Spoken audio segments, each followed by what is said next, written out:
There's this diagnosis, this narrative that constantly gets recycled. You could call it a generational accusation. And it's popped its head up recently. And the narrative goes like this: that kids today don't want to work, they're lazy, have no work ethic, they're void of ambition, and they're entitled.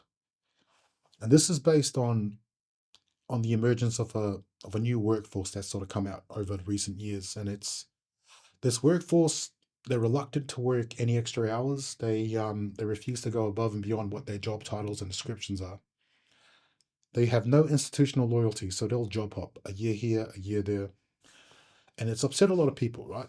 In particular, people my generation and upwards, and so they're being labeled as lazy, no ambition, no work ethic, entitled. The only part of that argument that I agree with is the entitled part.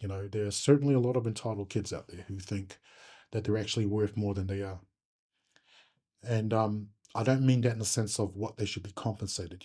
There should be no ceiling on what you can earn. I mean that in the sense of that there is a huge gap between their skill sets and experience and what they expect to be paid. So that part of the argument I do agree with. The rest of it, the lazy, the no ambition, the what's the word? Not wanting to work part, all that stuff, that's all bullshit. What we're seeing is a generation that grew up watching their predecessors play a game according to an old gentleman's agreement that is no longer in play. It's become null and void. And it's the same agreement that people my generation upwards we grew up, believing in. It was very straightforward. The idea was that you would commit to an institution, you would give it the best years of your life. You would accept their rules, adopt their culture, you would grind away, go above and beyond, try and climb a ladder. And in return, you believe that at some point the ledger would balance out. Give it the best years of your life, and at some point in return, you would get some sort of stability, security. And it worked. You could still, the trade off was economically smart because you could still afford to buy a home, raise a family, you could build a good life and still save for retirement. So it did make sense. So provided you were willing to put in that grind, it all panned out.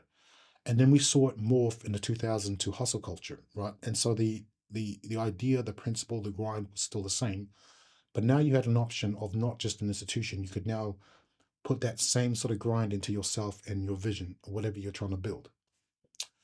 And so they saw people in their 20s and their 30s just dedicate their entire lives to building this vision of theirs with the expectation that at some point the ledger would balance out.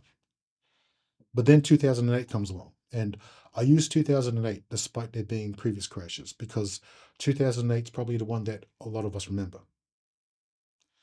And in 2008, these kids, they watched people they looked up to, the people they looked to for guidance, the ones they respected, lose almost everything overnight. People in their 50s, after 20, 30 years with one company, being made redundant, just like that.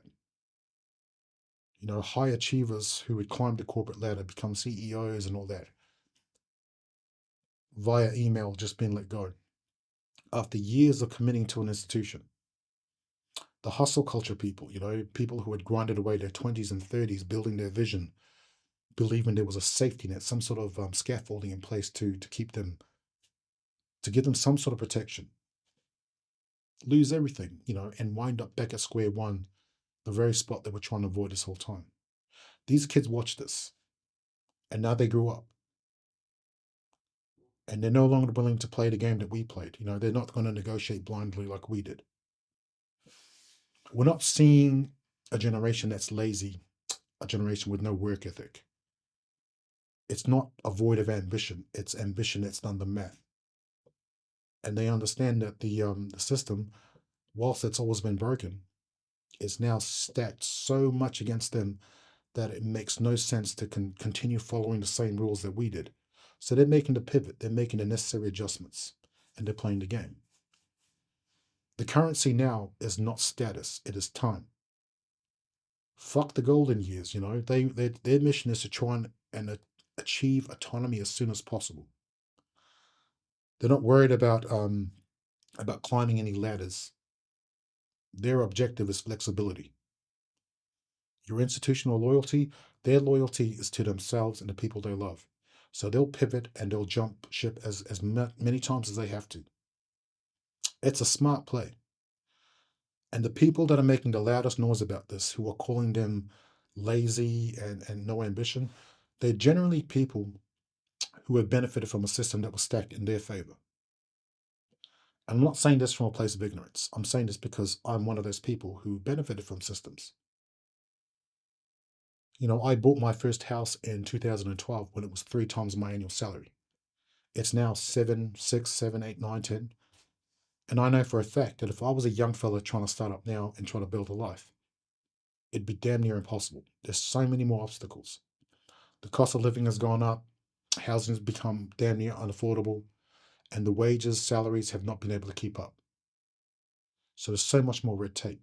I'd argue that what these kids are doing now, this new attitude and approach, is probably riskier than anything we've ever done.